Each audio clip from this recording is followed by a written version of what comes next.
Buenas tardes.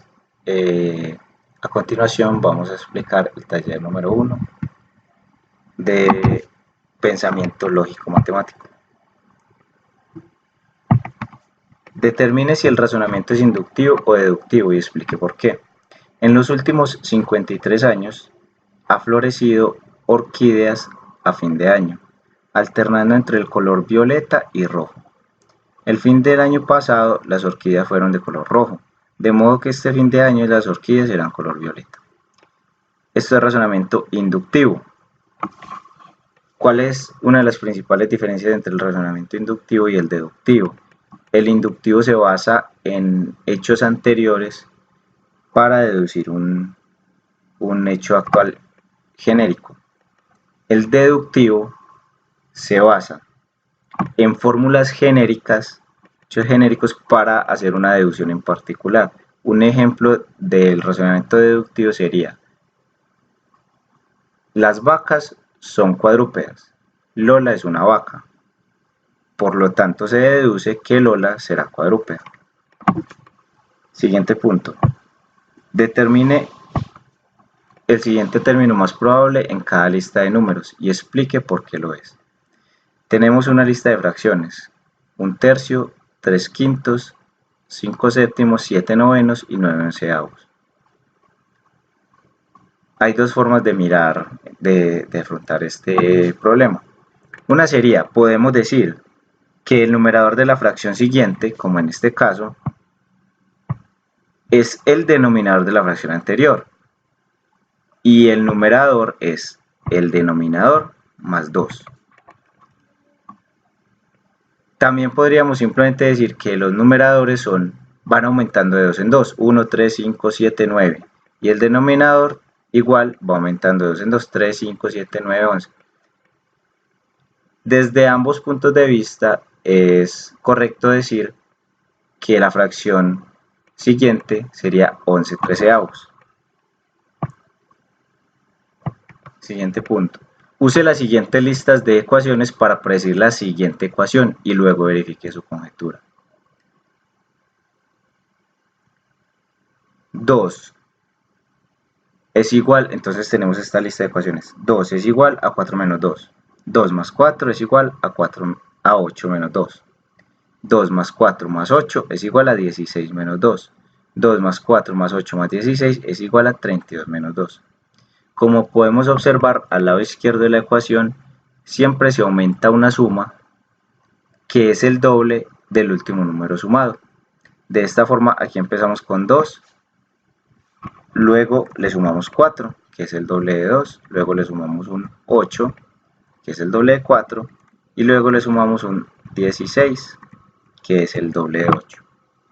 Por otro lado, en el lado derecho de la ecuación, en el lado derecho de la igualdad, vemos que el primer número de la resta siempre es el doble del último número sumado a mano izquierda de la ecuación. De esta forma, vemos que aquí el primer número de la resta es un 4, que sería el doble de 2. Aquí el primer número de la resta es un 8, que sería el doble de 4. El primer número de la resta es un 16, que sería el doble de 8. Y aquí el primer número de la resta es un 32, que sería el doble de 16, como lo vemos acá. Por ende, sería correcto afirmar que al lado izquierdo de la ecuación el número que sigue en la sumatoria es el 32, que es el doble de 16. Por lo tanto, al lado derecho de la ecuación el primer número de la resta sería el doble de 32, que es 64. Siguiente punto. Modifique el procedimiento de Gauss para evaluar el valor de 1, 2, 3, 4 hasta n, donde n es un número impar. Sabemos que el procedimiento que ejecutó Gauss para hacer esta evaluación de sumatorias del 1 al 100 fue que él llegó y dijo 1 más 100. Él llegó y dijo 1 más 100, esto es igual a 101. Ahora 2 más 99, esto también es igual a 101. 3 más 98 es igual a 101. Y así sucesivamente. ¿Cuántas veces habría que hacer esa suma? Como había que coger un número del principio y un número del final, entonces se entiende que esa suma hay que hacerla la mitad de las veces que sea n, que en este momento n era 100, ¿cierto? Entonces si n es 100, esa suma habría que hacerla 50 veces. Entonces, muy fácil, 101 más 50 da el resultado que es como 5050, que es la sumatoria de números del 1 al 100. Esto fue lo que hizo Gauss. Ahora, ¿qué haremos nosotros? Vamos a alterar este proceso que él hizo para que n sea impar, porque ¿qué pasa? Como si n es impar, entonces no podríamos sumar 1 con n, 2 con n menos 1, 3 con n, porque nos sobraría un número. Entonces, ¿qué podremos hacer? Simplemente sumamos el primer número con n menos 1, el segundo número con n menos 2, el tercer número con n menos 3, y así sucesivamente. Y este resultado, el resultado de 1 del primer número multiplicado por n menos 1, sumado por n menos 1, lo multiplicamos por n menos 1 dividido 2, que son la cantidad de sumatorias que vamos a tener que hacer, ¿cierto? Que tendríamos que hacer. Y este resultado lo sumamos a n y nos da el resultado que esperado. Esa podría ser una modificación al procedimiento de Gauss. Entonces, ¿cómo sería? Por ejemplo, si n es 99, entonces n menos 1 es 98. Entonces, 98 más 1 nos da 99. Ahora, 99 multiplicado 98 dividido 2 nos da 4851. 4851 sería la sumatoria de 1 a 98. Pero como estamos hasta 99, entonces es a 481 sumarle n. En este caso n es 99. El resultado sería 4950. Siguiente punto. Modifique el procedimiento de Gauss para calcular el valor de 2, 4, 6 hasta 100. Como podemos ver, esta consecución de números son números pares. Entonces podríamos decir que son los números pares desde el 2 hasta el 100. Nuevamente, ¿qué hizo Gauss para evaluar los números de la sumatoria de números del 1 al 100? Pues sumó el 1 con el 100 y se dio cuenta que era lo mismo que el 2 con el 99, que el 3 sumado al 98, que todos daban 101 y lo multiplicó por el número de sumatorias que hubiera tenido que hacer, que eran 50. Aquí vamos a hacer algo parecido, pero como es solamente los números pares, entonces, si cogemos y sumamos 2 al 100 nos dan 102, el 4 al 98 nos dan 102, el 6 al 96 nos dan 102. Entonces, como podemos ver, siempre nos da el mismo número, como identificó Gauss en su proceso. Pero la diferencia es que como solo estamos sumando números pares, entonces no vamos a tener 100 números, sino 50, porque vamos de 2, 4, 6, de 2 en 2. Vamos a tener 50 números. Si nosotros al tener 100 números multiplicamos por 50, que es la mitad de 100, entonces al tener 50 números, es lógico decir que vamos a multiplicar es por 25, que es la mitad de 50. Entonces, el resultado de esta operación sería 102, que es lo que nos da de sumar 2 por 100 o 4, 2 más 100 o 4 más 98, multiplicado por 25, que son la cantidad de sumatorias que tendríamos que hacer. Eso nos da 2550. Siguiente punto. Seleccione un número y siga los siguientes pasos. Entonces, aquí seleccionamos el 5. Multipliquémoslo por 2. Lo multiplicamos por 2. Nos da 10. Sumémosle 6, nos da 16. Resta el número con el que inició, restamos el 5 con el que iniciamos y el resultado es 11. Hagamos lo mismo con otro número, cualquier otro número. El 8. Le multiplicamos 2. Bien, da 16. En esta ocasión le vamos a sumar 8. Le sumamos 8. Da 24. Y le vamos a restar el mismo número con el que iniciamos. Nos da 16. Otro número cualquiera, el 3. Le multiplicamos 2. Nos da 6. En esta ocasión le vamos a sumar 10. Eso nos va a dar 16. Le restamos 3, nos da 13. Ahora pasamos al siguiente punto. ¿Cómo podemos predecir el resultado final? Bien, podemos mirar que si restamos al número final, en este caso 11, le restamos lo que le sumamos en el paso B, que en este caso es 6, en este caso es 8 y en este caso es 10, nos da el mismo número inicial. Entonces, si a 11 le restamos 6, nos da 5. Si a 16 le restamos 8, nos da 8. Y si a 13 le restamos 10, nos da 3.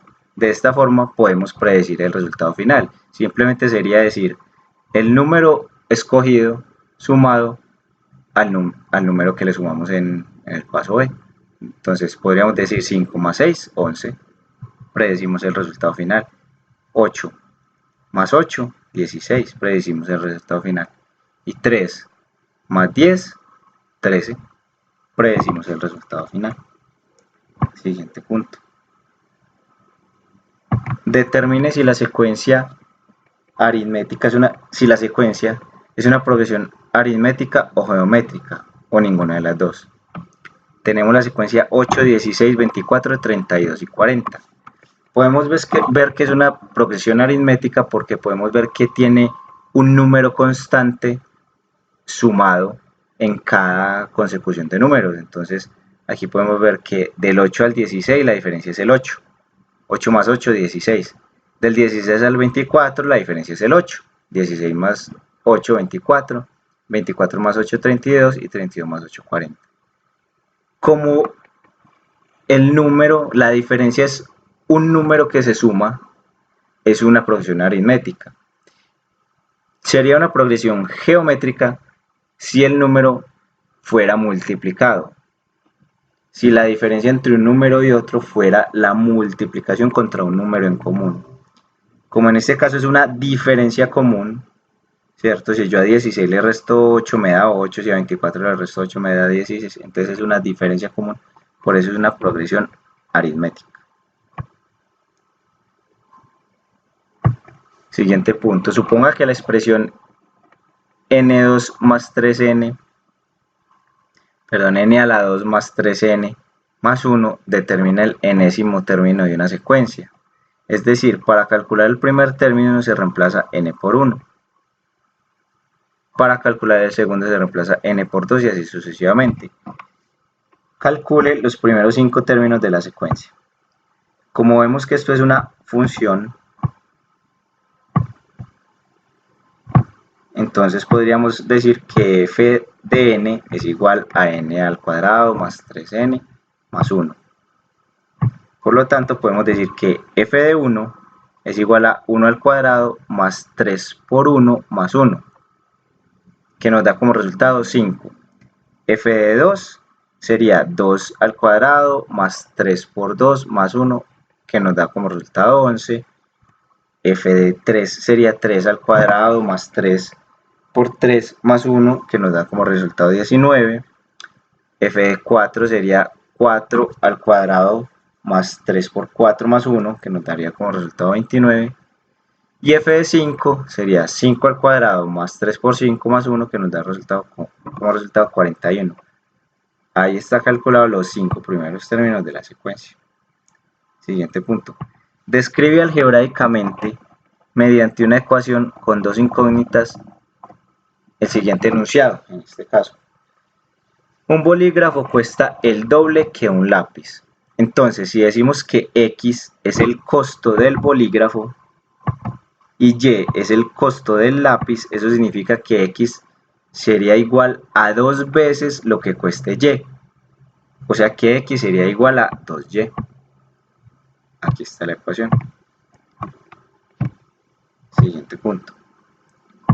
Max, Sam y Brett estaban jugando basquetbol. Uno de ellos rompió una ventana y los otros dos lo vieron romperla. Max dijo, soy inocente. Sam dijo, Max y yo somos inocentes. Y Brett dijo, Max y Sam son inocentes. Si solamente uno de ellos dice la verdad, los otros dicen mentira. ¿Quién rompió la ventana? Entonces, si nos ponemos a analizar, la afirmación de Brett y la afirmación de Sam son exactamente iguales. Sam dice, Max y yo somos inocentes. Y Brett dice, Max y Sam son inocentes. Si solamente uno de los tres está diciendo la verdad y esas dos afirmaciones son iguales, significa que ambas afirmaciones son falsas. Y Max está diciendo la verdad.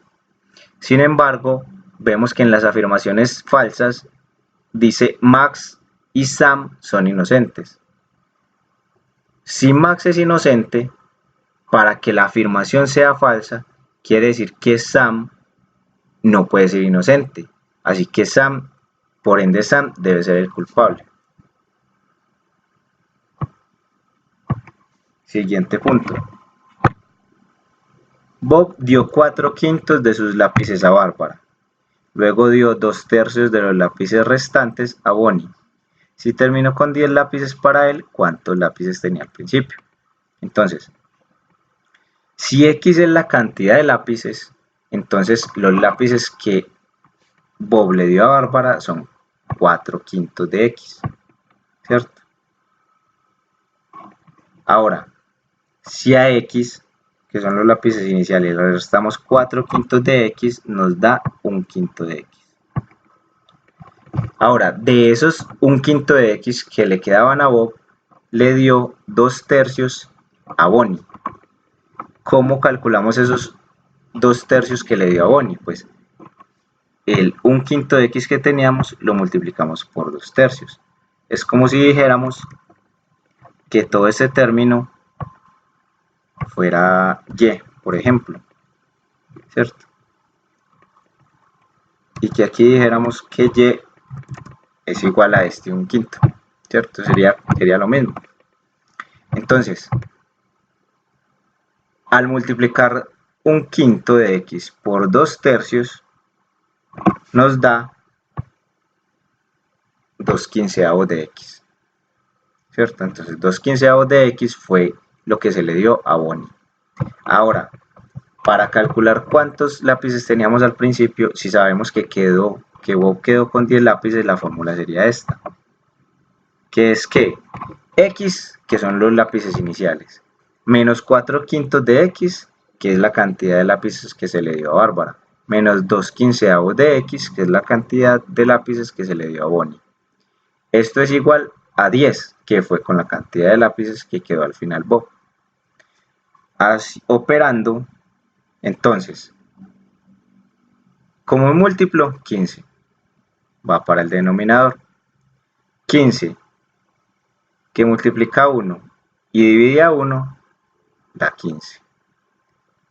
15 que multiplica 4 y divide a 5 da 12. Y 15 que multiplica 2 y divide a 15 da 2. Haciendo la operación, entonces, el otro lado de la ecuación, al otro lado de la igualdad, queda igual 10. Haciendo la operación, entonces, menos 2 menos 12 menos 14. 15 menos 14 da 1. El denominador queda igualito. Tenemos 1/15 de X es igual a 10. Como debemos dejar sola la incógnita, entonces este 1/15 que estaba multiplicando lo pasamos a dividir. Y aplicamos la ley de la oreja. 1 por 1, 1. Nos da de denominador 1. 10 por 15, 150. Tenemos que 150 era la cantidad de lápices iniciales que tenía Bob. Con este punto terminamos. Muchas gracias.